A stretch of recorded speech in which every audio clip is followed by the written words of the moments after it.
Aloha, everybody, and welcome to this episode of the Triple F Podcast, Faith and Family First, where Jim and I are going to discuss the age-old question, who makes a better parent, parents or the government? Stay tuned. Let's chat about that.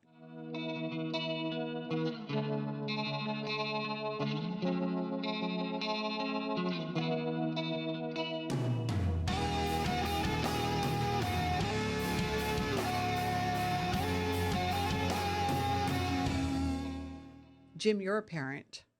Apparently. Apparently, you're a parent. Are you a good parent? Do you think you're a good Fabulous parent? good parent. So do you think that you do a better job or did a better job at raising your kids than what our government is promising to do in several arenas? You know what? My kids went to private school. The government had nothing to do with my children's upbringing. Do you think there are people out there that would beg to differ, that with all the regulations that have been in place before and the ones that are being established now make you a better parent? So I am such a good parent that my children didn't even walk on the sidewalks. They could fly. So the government did nothing, didn't even provide sidewalks or roads or playgrounds, nothing.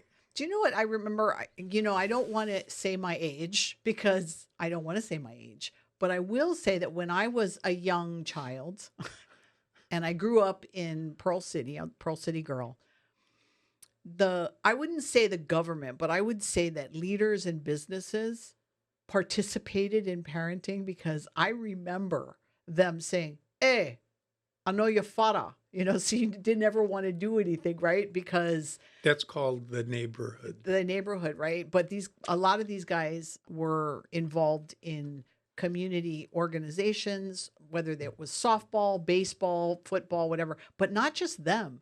Long's Drugs in Pearl City, for those of us that grew up in that area, we remember so many of the people that actually worked at Long's there, the manager who knew us. I will admit before the public that I got busted as a young girl shoplifting. I did at Long's, and I'll never forget it. So it was the one and only time I ever did anything obnoxious like that, right? And I remember that Jim Hochberg, I remember that the manager, I was sitting in his office, and it was kind of like, I don't want to get too much into detail, but there was a little bit of peer pressure involved. Let's just say that. And because I had never done it before, I wasn't very good at it. So I got busted. But I remember sitting in the manager's office, and he says, "I know what church you go to. I'm calling your pastor." And do you know that he did? He called my pastor, and I had to go meet with my pastor.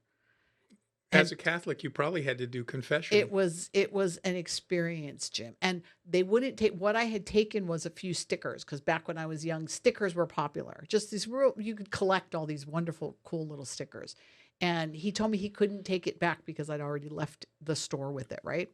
So the manager gave me the lecture that now the prices in the store was all going to have to be raised. It's your fault that gasoline is so expensive now. I am pissed at you. I am telling you that as a young kid, this really was traumatizing for me because first I had to get it from the manager. Then because he called my pastor, I had to sit with my pastor who told me, "You cannot by right keep those stickers. You did not pay for them. You got it in an illegal manner, so you must give them away." Or just go pay for them.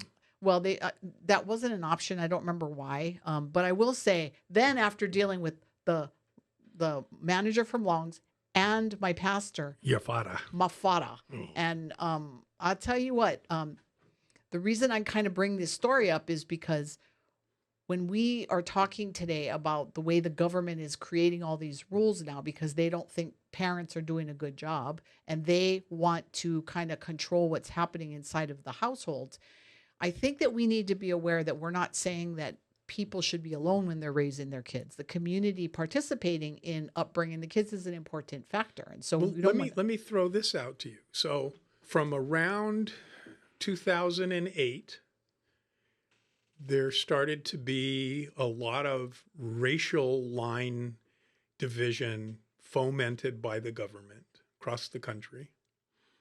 And I think that probably broke down some of the cross-racial harmony that you got to experience. As I would imagine the manager of Long's was probably Japanese. Correct. And you're not.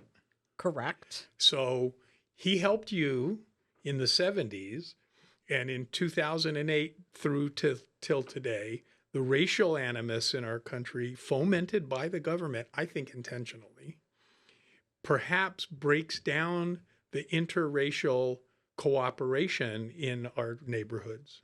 Well, I love that Hawaii is well known for the fact that people do know each other. You know, it's a small place here. So if you grow up here, you tend to know, well, I wouldn't say you know everybody, but I go places and I'll bump into somebody. Hey, you went to school with my brother's friend's cousin's niece's brother. You know, I mean, everybody knows everybody, right? And when you tell people what school, and you and I have talked about this on the show, that Hawaii, the way that we place ourselves is where we graduated high school. When people say, where are you in grad? They do not care that you went to University of Hawaii. They do not care. Or Harvard, right? They want to know where you graduated high school, because that's how they place you. Where did you grow up, right?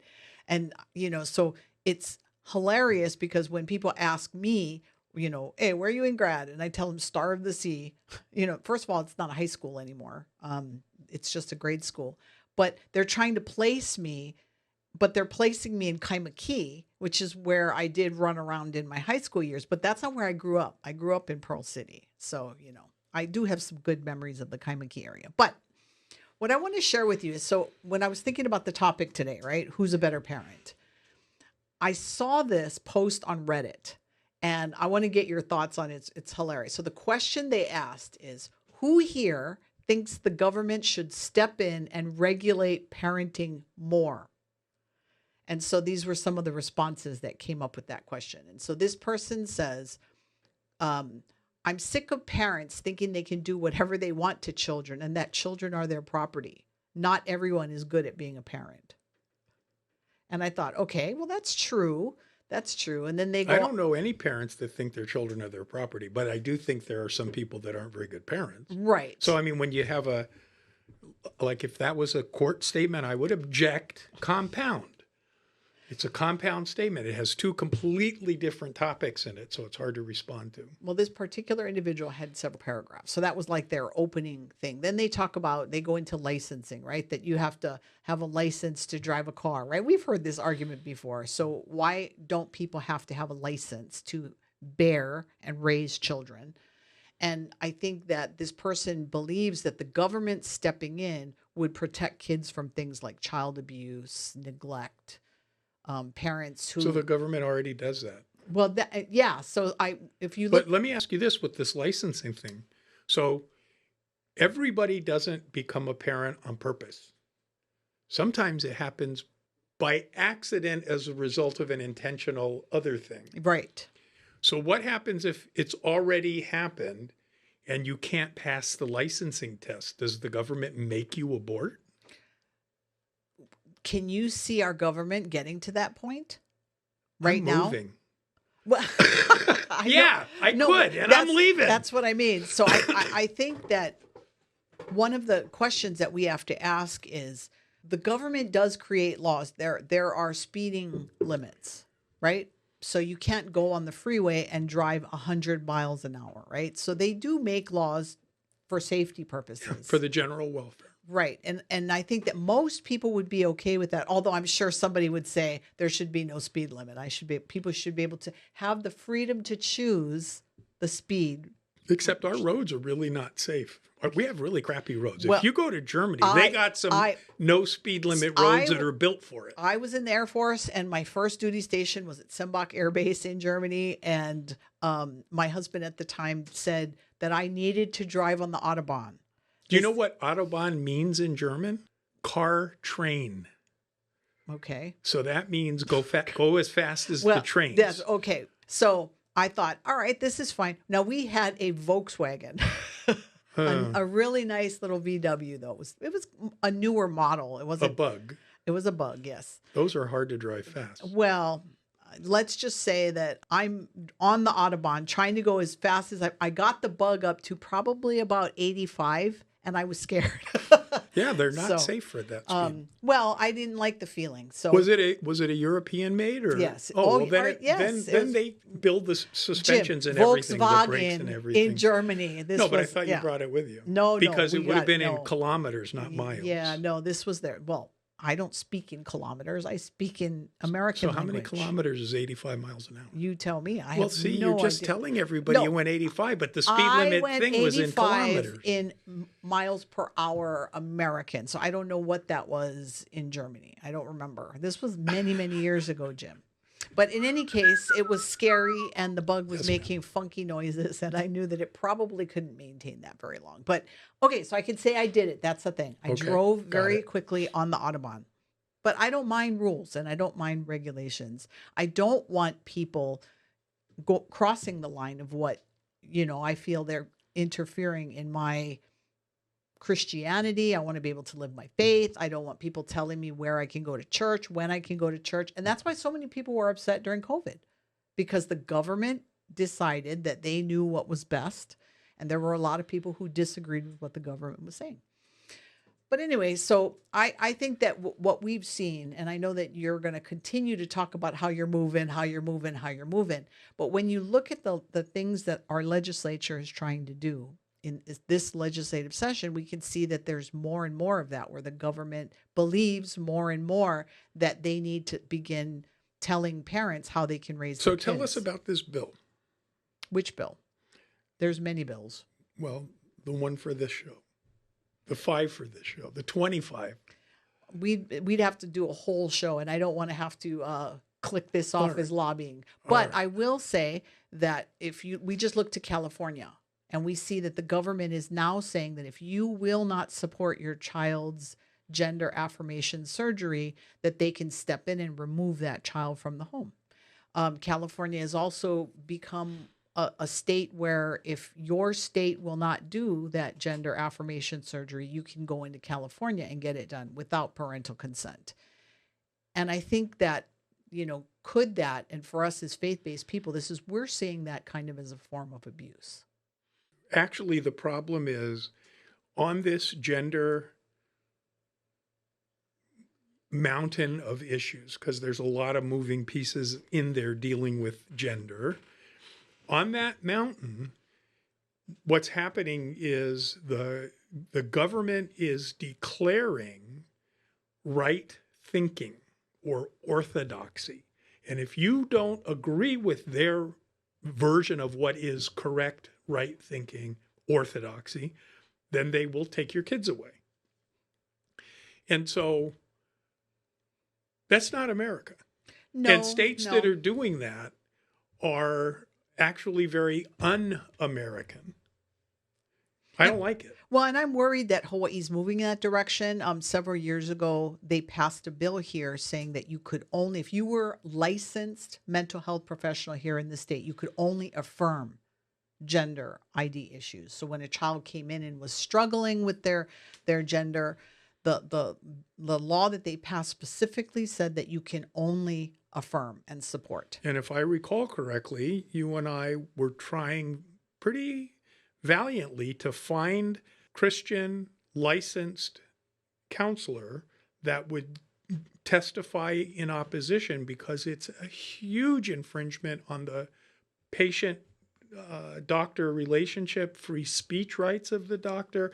We were not able to find anybody brave enough to risk what the gender mafia would do to their practice, to their whatever, if they were doxxed. And here's where, remember that one time I actually had somebody that testified anonymously? I tell that crazy. You had to provide testimony on someone so that you were saying this is an actual person. I said, I'm an attorney and I'm telling you, this is a real person who won't give their name. Who won't give their name. So we knew that it was accurate. And the reason that I'm tying it into parents is because what that bill did is, yes, you're right. The government stepped into the counseling arena and said what can and cannot be said. But more than that, so many doctors who were doing mental health counseling for young kids, Christians, got out of the business. And Yeah, I know and that that hurts because, Christian families. and so a parent now who is trying to find a counselor for their kids, and we have to remember, people keep throwing out these horror stories, right? About, kids that are struggling, with this, and parents are being mean and they're keeping that. But they're forgetting that kids who are sexually molested or suffer abuse at a young age, a lot of them go through confusion at as they start going into adolescence. And so now when you get Christians that have stepped out of the business because they're licensed and they don't want to lose their license here in the state, now the parent does not have that choice anymore of where to send their kids because all of the mental health professionals will only affirm. Yeah. Now, I think it's sad. And again, and I like to do this, right? I don't want to paint all of the mental health professionals that are still in the business as people that think and work that way. There are some probably that stayed, but their hands are tied now on what they can and cannot do in their office. Well, and people should know, viewers do understand that if your pastor is a counselor and a child adolescent counselor within the church structure, they are allowed to continue to do it. A lot of pastors aren't. Well, and they're not skilled. So and you can't just say, oh, good, I'll ask my pastor. They got to be trained. And we're partnering with some local psychologists and psychiatrists to train pastors how to have this kind of conversations, because you're right. But let's just throw it out there. That doesn't stop the legislature later from now, making more into that bill. Joe Gomes will sue him when I'm gone. Look him up if you don't know who that is, people. But, the point is that we have to be aware that we already have precedent here in Hawaii where they do step in and start trying to control what's happening. Not only in your household, they're doing it what's happening in the classrooms, they're doing it what's happening in the medical profession. So this is a bigger issue than just parents, but I wanted to start with parents because people are starting to feel it even here in the beautiful state of Hawaii. So because you proposed this as a topic, I was thinking about, okay, so why do we assume that the government, whether it's the legislators writing the bill or the Department of Health director or the deputy directors or the people that work in the Office of Adolescent Health or whatever, why is there an assumption that they're probably going to be better taking care of kids than the parents of the kids? What are the facts that would support that assumption? Because that's obviously the assumption if they want to give the power. So you wanted to look at the real issues. So I Googled that info, and apparently there's the Hawaii Children's Action Network, which has kids count every year. Right. The one that came up was from last year, 2023, so it's pretty recent. And this is just for Hawaii. It's part of a national thing. You can actually, on the national website, compare states and all that kind of stuff. So I was thinking, okay, well, let's see what the breakdown is of kids that might need the state to be responsible for their care. Right. Now I want to throw, and while you're going to get into that, perfect timing for this, during the hearings on the bill that we talked about, and also one that was passed originally to allow 14 and 15-year-olds to access healthcare. The original one was because of the issue of homeless youth. You've got kids out there that maybe have drug addicted parents or abusive parents, or maybe those that have neglected parents. And so these kids needed to have access to these services. So I'm assuming that that's kind of where that information that you're going to share comes from. Just so that you have an understanding of how the data is organized on the website, they call it their data dashboard for the state of Hawaii, and they break it down by demographics, the population of young children up to 4 years old, the percent of families with kids, the percent of families with children that are single parent, blah, blah, blah. They look at the education of the kids. They look at the economic well-being, the health and safety. So they're collecting all this data from somewhere. And we just, for the purpose of this show, have to assume that it's accurate and correct and it's not skewed or I think made worse to prove a point, which can happen. I think that they do a survey of all public school students. I think that that's part of so it's self-reporting and blah, yeah, blah, blah, blah. right. That's what But I anyway, think. Yes. So one of the selected data groups is called children who live in unsafe communities in Hawaii. And they compare 20 to 21, 19 to 20, 18 to 19, 17 to 18, 16 to 17, and also 20 to 21. So the definition came from this Ann E. Casey Foundation, which I don't really know a lot about. But so children whose parents or guardians reported that they somewhat disagree or definitely disagree with the statement, the child is safe in our neighborhood, not in our home. Mm-hmm. This isn't safety in the home where the parents would be judged not as good as the government. This is in the neighborhood. So it's like other people's kids are causing problems. And that kind of opened my eyes saying, okay, well, this is really the wrong question to ask. The question to ask is, when is the government a better parent? Well, it's when the government does better than the parent already does, because the government never gave birth. There's always a parent first, right? Right. So then I thought, okay, how many kids in Hawaii are wards of the state, which would mean the state was already their parent? And then I was going to look at, okay, for that population, what's the incidence of good things and bad things? Well, they don't have that. That's not a category that they look into. So I'm curious, because when we were doing the Families for Waiting Keiki back in the mid 2000s, we were partnering with the state for these kids that have their parental rights have been terminated, so they are wards of the state. And at that time, we were saying there was around 700 or 800 kids, which is a very low percentage. But this Ann E. Casey Foundation does not ask that question. They don't have information on wards of the state. Okay, so we don't know. So there's nothing. Okay. And that's why I was kind of surprised, because the whole thrust of this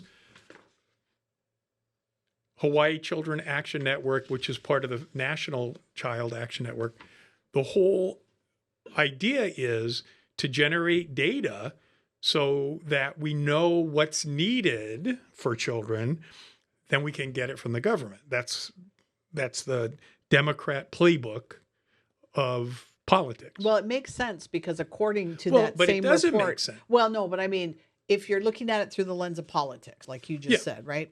It makes sense, because this report says that of economic well-being, these kids, that here in Hawaii, we rank 44. Now, if that's correct, then that means that there's a lot of kids who need economic help, right? Whether it's... But that doesn't make the parent a bad parent. Poverty doesn't make a parent a bad parent. No, it doesn't. It doesn't. No, I agree. So I did find, though, they have a category of children living with neither parent. So they're not wards of the state, but they're not living with either parent. And so the way they define that, again, this is this Annie E. Casey Foundation. Children under 18 years old who do not live with a parent. Children are considered not living with a parent if the householder does not identify them as a biological, adopted, or stepchild, or as a child in a subfamily determined by the Census Bureau. Children are also considered not living with the parent if they themselves, the householder or the spouse partner of the householder, or a roommate or other non-relative of the householder. Children living in group quarters are categorized as not living with parent. So that's kind of interesting. So if we were to look at that group, then they say how many children age birth to 17 enter foster care. Children entering foster care children entering foster care by age group, children entering foster care by gender, children entering foster care by race and Hispanic. They have all the statistics for that. And my argument is the government need not care for these kids because foster parents are caring for them. So this doesn't answer the question either. When would the government be the better parent? And I think the government would only be the better parent in very few situations.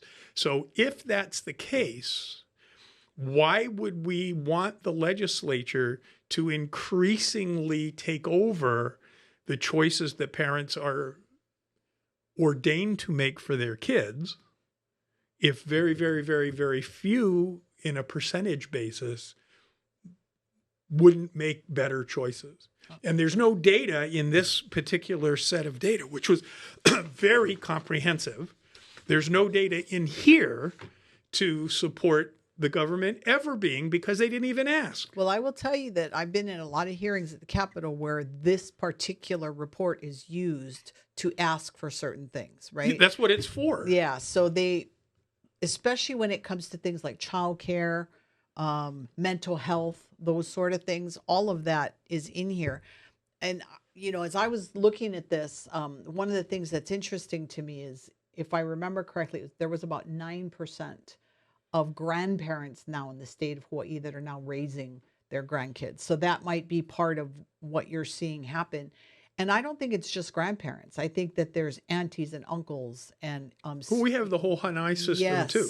Yeah. And when we were doing the Families for Wade and Keiki back in the 2000s, that was part of the problem, is that here in Hawaii, because our Hanai system is so important to the culture, that a lot of people, if they're having trouble raising their kids, somebody in the family will normally step up and help. As you did. As I did. And I can count on all of my 22 fingers, because I have many fingers, because I have many arms and many hands, because I'm one of those people that can do, I'm like an octopus. I can do many, many things at once.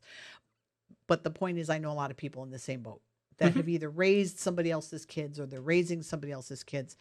I think that in today's world, it's harder and harder for even parents that are committed to their kids to stepping up and raising their kids, because you got things coming at them all over the place. First of all, raising your kids is expensive. And in today's economy, struggling young parents, when they have to balance things like rent or mortgage, childcare, food on the table. I mean, I know 30 years ago when I was trying to buy things like diapers and stuff for my daughter, I remember, like, as a single mom, how am I going to do this? Because formula and stuff like that was so expensive. Fast forward to today, I don't know how young parents are doing it. I don't know. In fact, let's ask our viewers won't be able to see it, but let's look over at our producer and ask him with thumbs up or thumbs down how easy it is. Are you allowed to do that? Yes. See, we got the thumbs down. So it's very, very hard for young parents today. So, you know, we're mindful of that as we're having this discussion. But I think the focus, the main issue is to ponder and to engage in discussions about, why do we want the government creating orthodoxy on this gender mountain?